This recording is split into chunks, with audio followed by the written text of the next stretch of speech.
Good morning, everyone. Silence, please. कोई चोर चाय नहीं करेगा, हल्ला नहीं करना है। ये वाला लाइट जला, आप देखो। Silence. I am very handsome person.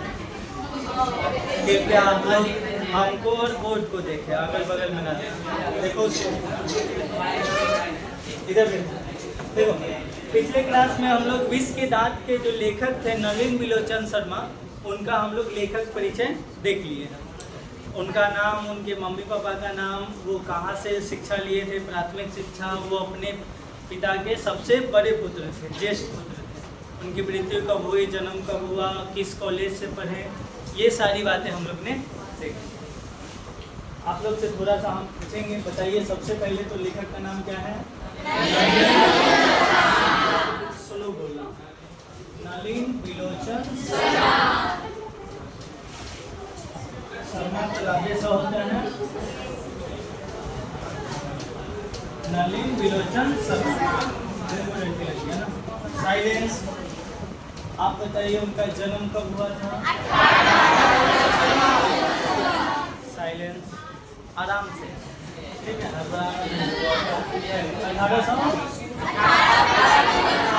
18 फरवरी 1916। शांत रहो। हाँ, ईस्वी ही है 1916। उसके बाद उनकी मृत्यु कब हुई थी? 12 सितंबर 1961। ठीक है। उनके माता का नाम क्या था? साइलेंस। क्या था? रत्नावती शर्मा। रत्नावती शर्मा। उनके पिता का नाम क्या था? क्या नाम था पिता का? पंडित रामा प्रसाद शर्मा। हमको याद नहीं रहता है। पंडित रामा प्रसाद शर्मा। कोई शांत रहो। हो गया। वो अपनी स्कूलिंग शिक्षा यानी कि प्राइमरी शिक्षा कहाँ से किए थे? पटना के कॉलेजिएट स्कूल। प्राइमरी शिक्षा, प्रारंभिक शिक्षा जो है, प्रारंभिक शिक्षा पटना के कॉलेजिएट स्कूल। कॉलेजिएट स्कूल से, पटना के कॉलेजिएट स्कूल से उन्होंने अपनी प्राइमरी शिक्षा प्राप्त की। उसके बाद जो कॉलेज गए वो कौन से कॉलेज? पटना यूनिवर्सिटी। बाद में 1961 में पटना यूनिवर्सिटी के हिंदी विभाग की संस्कृत विभाग का संस्कृत सब्जेक्ट से उन्होंने एमए किया और लास्ट में हिंदी विभाग के अध्यक्ष रहते हुए उनका निधन हुआ। पटना यूनिवर्सिटी का ही हिंदी विभाग के अध्यक्ष थे वो, उसी समय उनका निधन। तो इन सब बातों को आप लोग पिछले क्लास में जाने थे और आज के क्लास में रिवाइज किए। आगे हम लोग चैप्टर की तरफ चलते हैं। ये चैप्टर पूरा बड़ा है तो हो सकता है 2 दिनों में हो, क्योंकि ज़्यादा लंबा क्लास होगा नहीं इस वजह से। चलिए शुरू करते हैं। विष के दांत चैप्टर का नाम है, लेखक है नलिन बिलोचन शर्मा। आगे देखिए उन्होंने इस चैप्टर के बारे में क्या क्या बताया। इसमें एक सेन साहब है। कौन है? नए मोटर कार बंगले के सामने बरसाती में खड़ी। जो सेन साहब है उनके पास एक मोटर कार है, मोटर कार, ठीक है। और वो बरसाती ओढ़ा हुआ है, जैसे कार को झांकने वाला एक पर्दा होता है, उसी को बोला जा रहा है बरसाती में खड़ी। किसके सामने? बंगले के सामने। तो जो सेन साहब है उनका बंगला है, मान लेते हैं ये उनका बंगला हो गया, इका हो गया, मंदिर बन गया।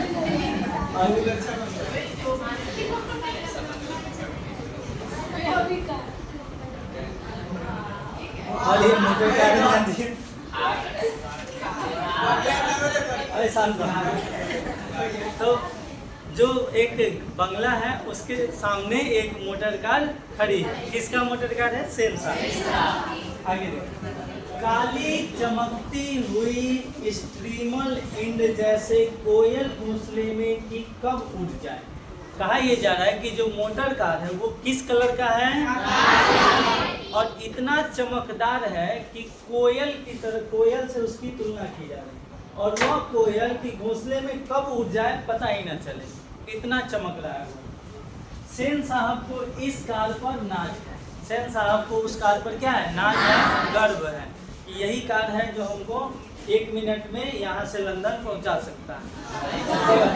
सॉरी, आगे देखो, बिल्कुल नई मॉडल है। उस समय के, जिस समय का ये है उस समय का एकदम क्या नए मॉडल, जैसे आज के समय में फरारी हो गया, लैम्बोर्गिनी हो गया, ये सब तरह का। कोई भी जिसके पास जो सामान रहता है उसके लिए वही बेस्ट रहता है। हमारे पास साइकिल है, मेरे लिए वही KTM है।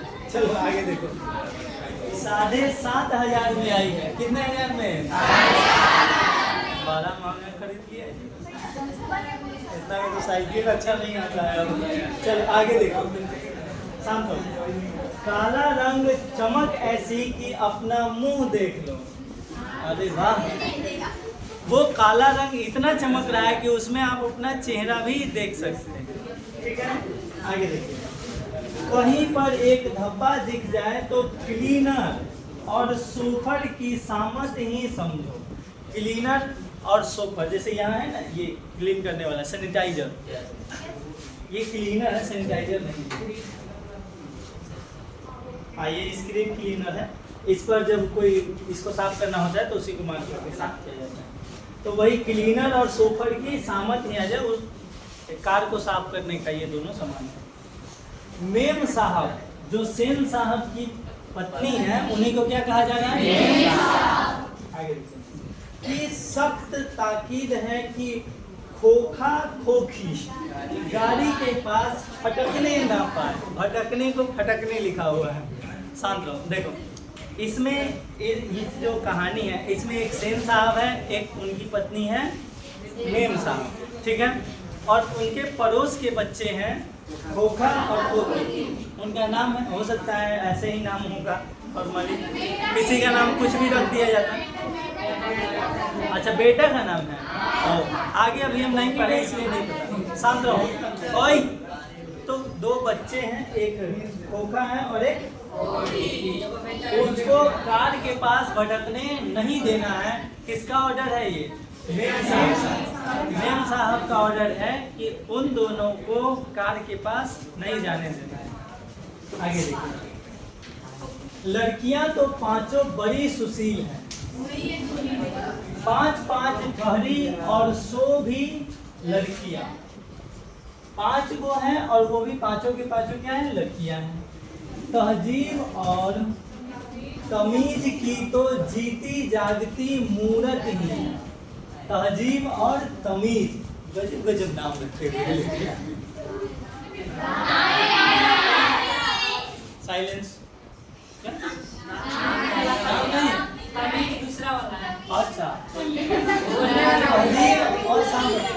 तहजीब और तमीज की तो जीती जागती मूरत ही है। मिस्टर और मिसेज सेन ने उन्हें क्या करना चाहिए यह सिखाया हो या नहीं, क्या क्या नहीं करना चाहिए इसकी उन्हें ऐसी तालीम दी है कि बस लड़कियां क्या है, कठपुतलियां हैं, और उनके माता पिता को इस बात का गर्व है।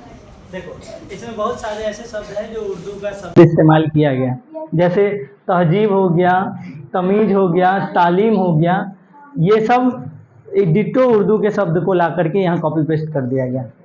तो तालीम का मतलब है कि उनको अच्छा लग रहा है। देखो यहाँ क्या क्या नहीं करना चाहिए, इसकी उन्हें ऐसी तालीम है, मतलब उनको समझ है कि हाँ क्या करना चाहिए और क्या नहीं करना चाहिए, क्या सही है क्या गलत है, ठीक है, इसकी समझ है। आगे कहा जा रहा है लड़कियां क्या है, कठपुतलियां हैं, मतलब अगर कोई मान लो एक कोई बउआ अगर है और वो कोई हरकत नहीं कर रहा है तो एकदम कठपुतली की तरह ही लगेगा, एकदम मूर्त की तरह ही लगेगा। तो वही है कि कोई गलत हरकत अगर नहीं करे, मान लो कोई आया, जैसे छोटा बच्चा का क्या होता है, इधर उधर खेलता है, कूदता है, कुछ फोड़ देगा, इन्हें जाएगा उन्हें तोड़ देगा, कोनो को कुछ बोल देगा। तो ये बच्चा सब होता है। अब वो कुछ नहीं कर रहा है, बस मूर्त की तरह खड़ा है, तो वो कठपुतली की तरह ही लगेगा। और उनके माता पिता को इस बात का गर्व है कि वो कोई गलत काम नहीं करता है, वो समझ है उसको अच्छे से गलत और सही के। वो कभी किसी चीज को तोड़ती फोड़ती नहीं है। वो जो लड़कियां हैं वो किसी भी चीज को तोड़ती फोड़ती नहीं है, नुकसान नहीं पहुंचाती।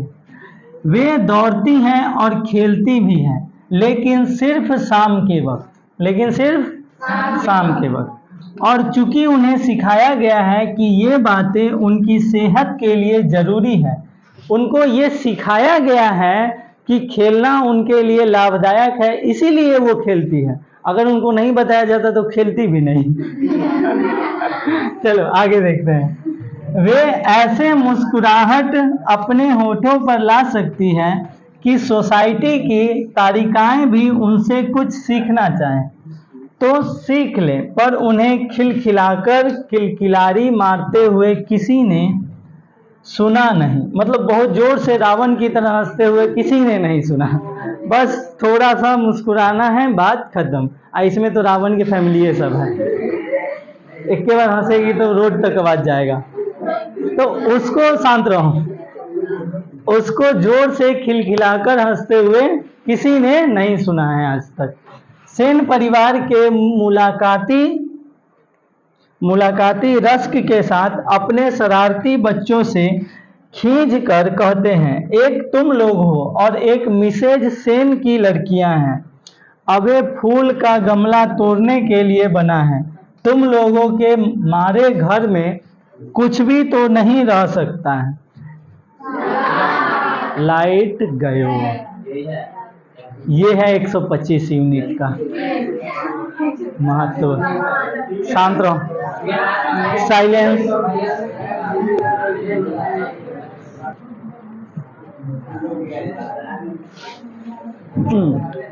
सॉरी फ्रेंड्स, हमारे चचा जी का दिन है 125 यूनिट बिजली, इस वजह से थोड़ा मोड़ा परेशानी आता है। कोई बात नहीं, उतना हम लोग मैनेज कर सकते हैं। हाँ शांत रहो। ये कहा जाता है ना, आने दो पावर में, उसके बाद सबको बिजली काट देंगे, वही हाल हुआ है। हम लोग कहाँ पे थे? और शांत रहो, यही पे थे लास्ट में। एक तुम लोग हो और मिसेज सेन की लड़कियां हैं। अब एक फूल का गमला तोड़ने के लिए बना है, तुम लोगों के मारे घर में कुछ भी तो नहीं रह सकता। देखो यहाँ से सुनो।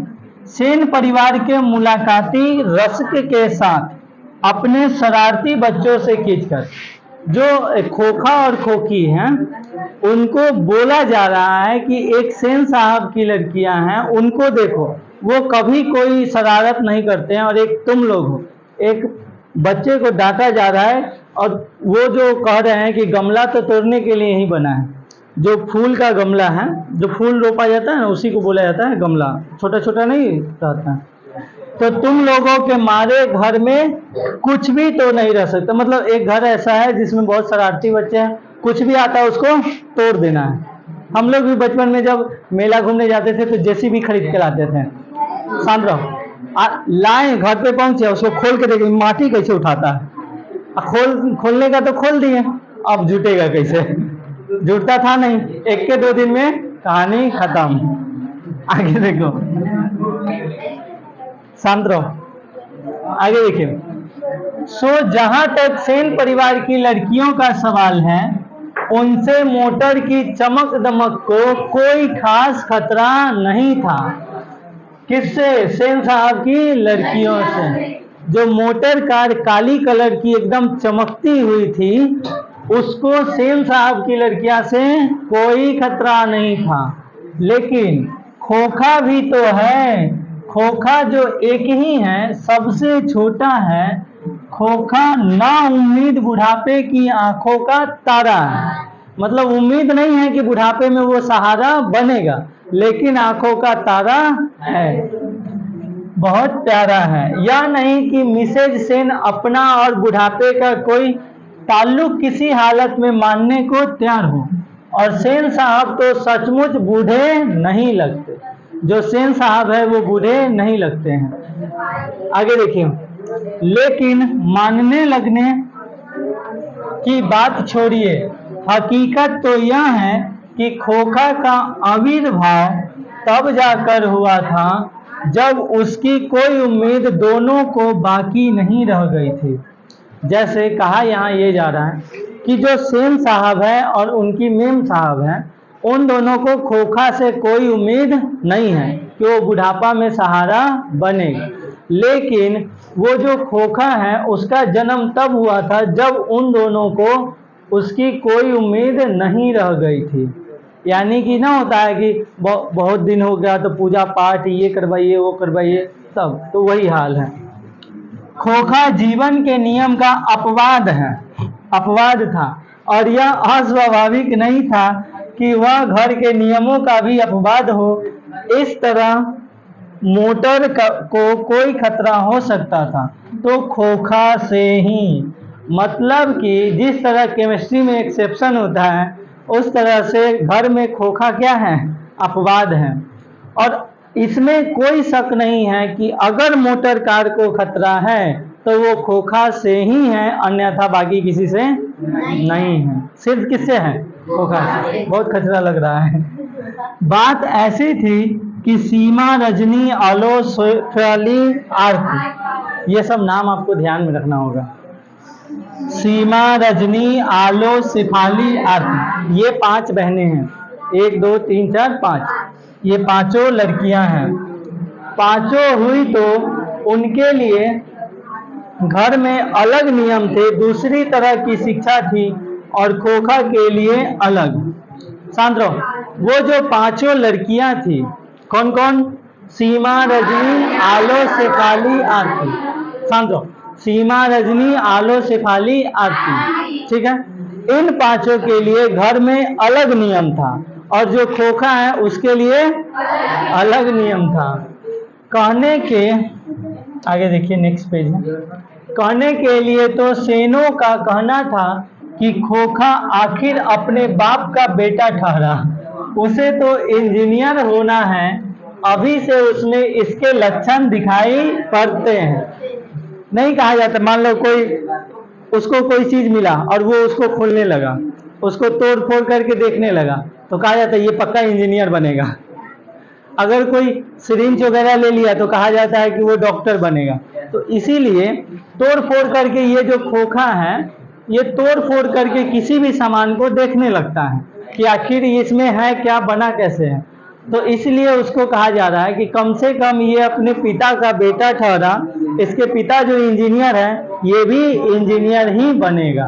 और शांत रहो। जैसे होता नहीं कि डॉक्टर के बेटे में डॉक्टर का गुण, इंजीनियर के बेटे में इंजीनियर का गुण। तुम लोग को मन नहीं लग रहा है जी? आपस में क्या लिए गुनगुना रहे हो? शांत रहो। इसमें इसीलिए बोला जा रहा है कि इंजीनियर बनेगा क्योंकि इसके पिता भी इंजीनियर थे और इसमें भी इंजीनियर वाला गुण आ रहा है। इंजीनियर वाला गुण क्या है? तोड़ फोड़ रहा है तो इंजीनियर थोड़ी कहेंगे उसको। आगे देखो। इसलिए ट्रेनिंग भी उसे वैसी ही दी जा रही थी। बात यह है कि खोखा के दुर्लित स्वभाव के अनुसार ही सेनों ने सिद्धांतों को भी बदल लिया था। अक्सर ऐसा होता है कि सेन परिवार के दोस्त आते हैं, सेन परिवार के दोस्त होते हैं, बहुत कई ऐसे फैमिली होता है जिससे दोस्ती होता है, तो वो आते जाते रहते हैं। भड़कीले ड्राइंग रूम में बैठते हैं और बातचीत के लिए विषय का अभाव होने पर चर्चा निकल पड़ती है कि किसका लड़का क्या करेगा। जैसे जो बड़े बुजुर्ग होते हैं उनको कोई काम धाम नहीं होता है, और अब जनरली आप लोग देखते होंगे कि चौक पर 2-4 को बैठल रहेंगे और या तो वो किसी दूसरे के बारे में बुराई कर रहे होंगे या बड़ाई कर रहे होंगे, यही काम रह गया। नहीं तो ये सरकार अच्छा, ये सरकार खराब, इसकी कमी उसकी कमी, वो कहेगा ना ये ठीक है, वो कहेगा ना ये ठीक है, बाकी उससे होना कुछ नहीं है। 5 रुपये का चाय पीने के लिए 5 घंटा बैठल रहेंगे और उसके बाद कहानी खत्म। फिर जाएंगे और वोट के दिन, हाँ ये हमरे जाति के हैं, मारो ये ठीक रहेगा। वो कहेगा हाँ ये हमर जाति के हैं, इसी को मारो वोट। तो बात वही कहा जा रहा है कि जब कोई विषय नहीं होता है चर्चा करने के लिए, तो वो यही चर्चा करते हैं कि किसका बेटा क्या बनेगा। कोई कहेगा इंजीनियर बनेगा, कोई कहेगा डॉक्टर बनेगा, कोई कुछ कोई कुछ, वही कहा जा रहा है। तब सेन साहब बड़ी मौलिकता और दूरदर्शी के साथ फरमाते हैं ओए कि वह तो अपने लड़के को अपने ढंग से ट्रेंड करेंगे। कौन बोलता है? सेन साहब, कि हम अपने लड़के को अपने ढंग से ट्रेन करेंगे, बाकियों की तरह नहीं जाने देंगे। करेंगे क्या? कर रहे हैं, मतलब अपने ढंग से ट्रेंड करेंगे, और हम करेंगे नहीं बल्कि शुरू कर चुके हैं, अभी कर रहे हैं। आजकल की पढ़ाई लिखाई तो फिजूल है, वह तो उसे अपनी तरह बिजनेसमैन इंजीनियर बनाना चाहते हैं। जो सेन साहब हैं वो अपने बेटे को अपनी तरह बिजनेसमैन और इंजीनियर बनाना चाहते हैं। कौन बोला? सेन साहब। अब देखिए ना, शांत रहो, अब देखिए ना, सेन साहब कहते हैं खोखा 5 साल का हो रहा है। एक देखो, अभी वो लड़का 5 साल का भी नहीं हुआ है, अब मन में इंजीनियर वाला ख्याल आ गया। लोग कहते हैं उसे, शांत रहो, लोग कहते हैं उसे किंडर गार्टन स्कूल में भेज दो। ये एक स्कूल का नाम है, ये भी आपको ध्यान में रखना होगा। सेन साहब अपने बेटे को किस स्कूल में भेजने की बात कर रहे हैं? किंडर गार्टन स्कूल में भेज दो। लेकिन मैंने अभी यही इंतजाम किया है कि कारखाने का बढ़ई मिस्त्री 2-1 घंटे के लिए आकर उसके साथ कुछ ठोक पीट किया करे। इससे बच्चे की उंगलियां अभी से औजारों से वाकिफ हो जाएगी। हिंदुस्तानी लोग यही नहीं समझते। मतलब कि उन जिससे बात चल रहा है, सेन साहब के दोस्त हैं, वो कह रहे हैं कि उनको बताया जा रहा है, सेन साहब उनसे बात कर रहे हैं और कह रहे हैं कि लोग कहते हैं कि इसको जो खोखा है, हॉर्न बजा रहे हैं, शांत रहो, ओए साइलेंस, सही कर लो, शांत रहो। लोग कह रहे हैं कि ये जो खोखा है बहुत हरकत करता है, शरारती बच्चा है, इसको आप किंडर गार्डन स्कूल में डाल दीजिए।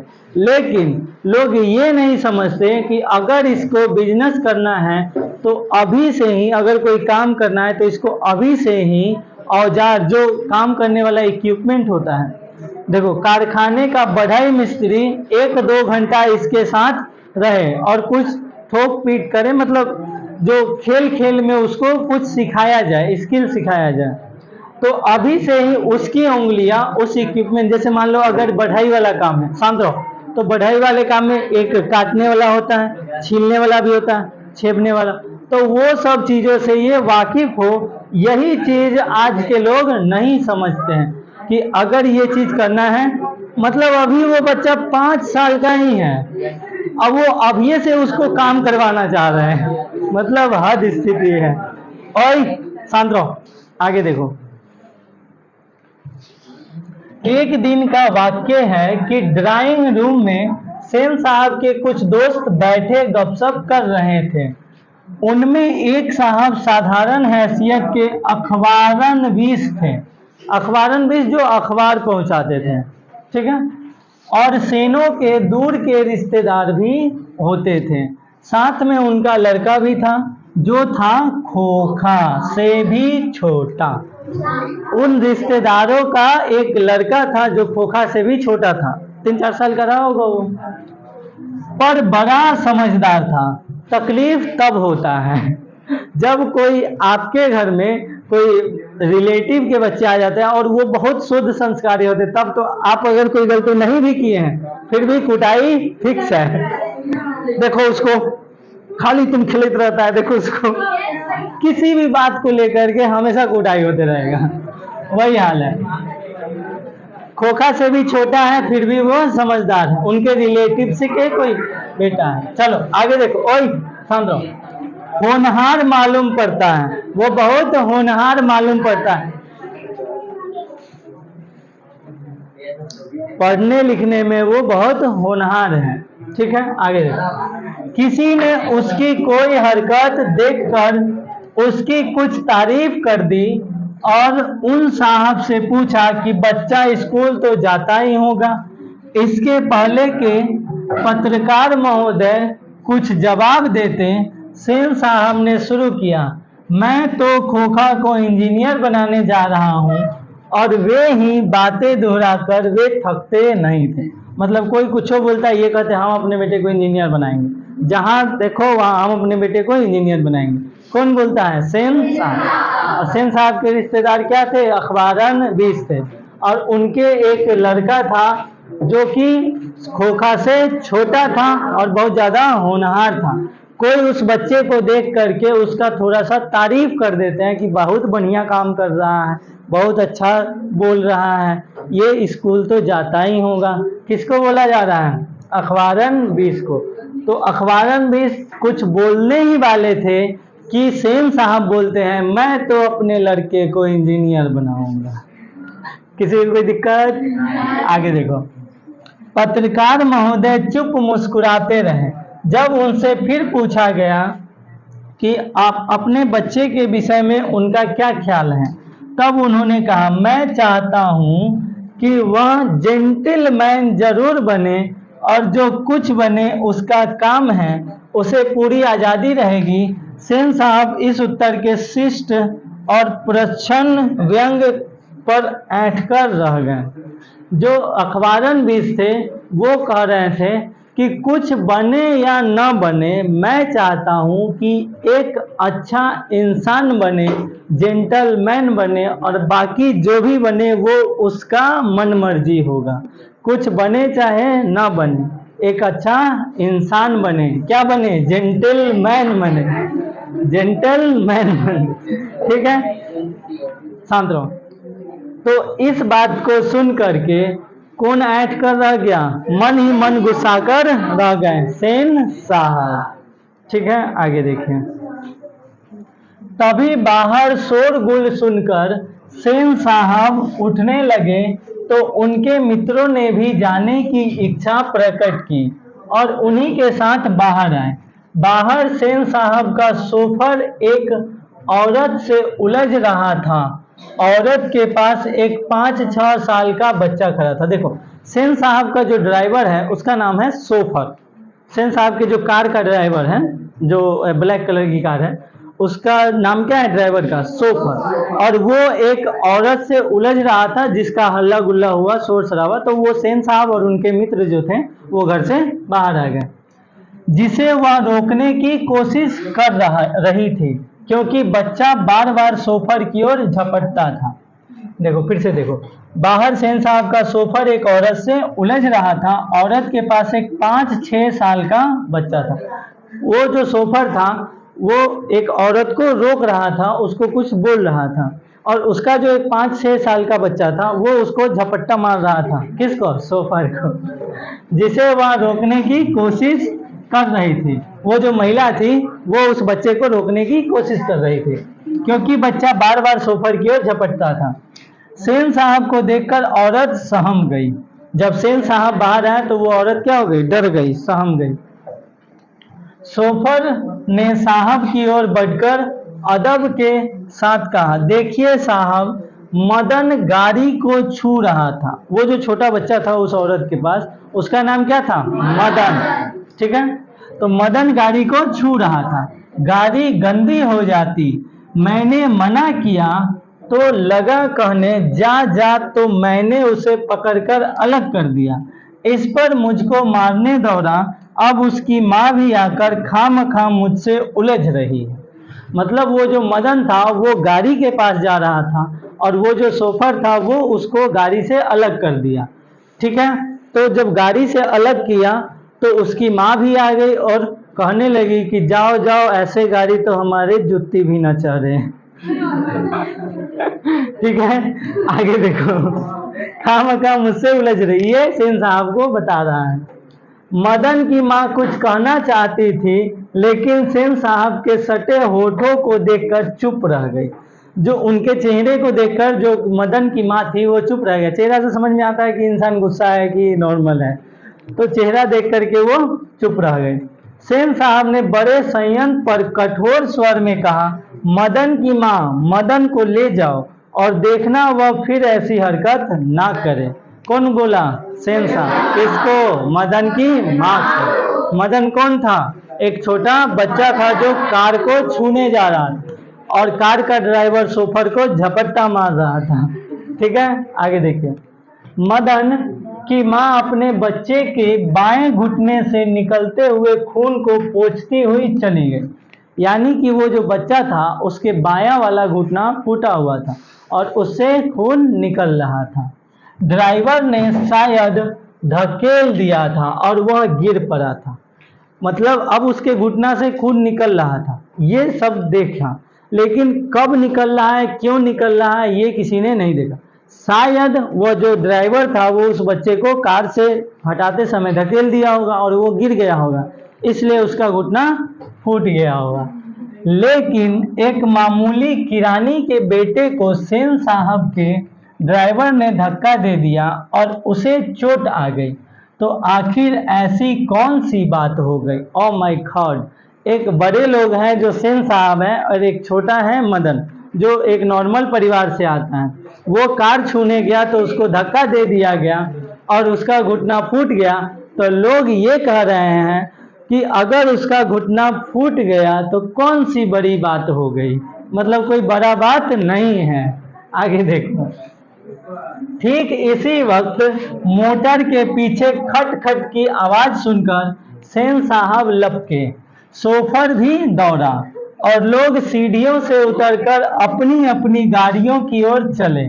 सभी ने देखा सेन साहब खोखा को गोद में लेकर उसे हल्की मुस्कुराहट के साथ डांट रहे हैं और मोटर की पिछली बत्ती का लाल शीशा चकनाचूर हो गया। जो मोटर कार है उसके जो पीछे वाला लाइट होता है उसका लाल बत्ती वाला उसको तोड़ दिया है। कौन तोड़ दिया? खोखा। और सेन साहब जो है उस खोखा को गोदी में उठाकर हल्की मुस्कुराहट के साथ डांट रहे हैं, काहे कि वो तो उन्हीं का बेटा है, तो ज्यादा जोर से नहीं डांट सकते। एक वो छोटा बच्चा था, बेचारा छूने जा रहा था, धकेल दिया, घुटना फूट गया उसका, तो ये होता है। आगे देखो। के साथ डांट रहे हैं और मोटर की पिछली बत्ती का लाल शीशा चकनाचूर हो गया। सेन साहब ने मित्रों को संबोधित करते हुए कहा, देखा आप लोगों ने, बड़ा शरारती हो गया है कासू। कासू उसी का नाम था? खोखा का नाम कासू था? अच्छा, खोखा का एक दूसरा नाम है कासू। ठीक है। जिस तरह से नहीं, बनराकस का नाम भूषण था ना। पंचायत में वेब सीरीज नहीं देखो तुम लोग? ओए शांत रहो। जिस तरह से बनराकस का नाम भूषण था उसी तरह खोखा का नाम क्या है? कासू। आगे देखो। मोटर के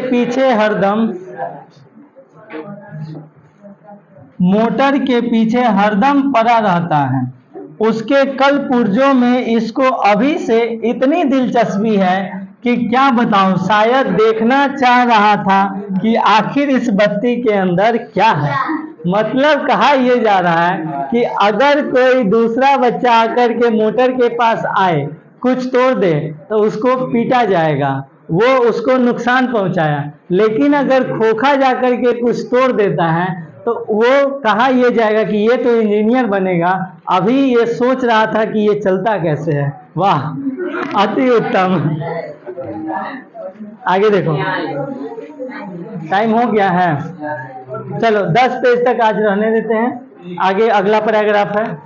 आज के लिए फिलहाल इतना ही, कल ये चैप्टर खत्म हो जाएगा। Thank you. एक सेकंड, लास्ट में है थैंक यू ले आते हैं आप लोग के लिए। आजा। थैंक यू, धन्यवाद। आज के लिए इतना ही, मिलते हैं अगले क्लास में। Like, share, comment and subscribe. जय हिंद।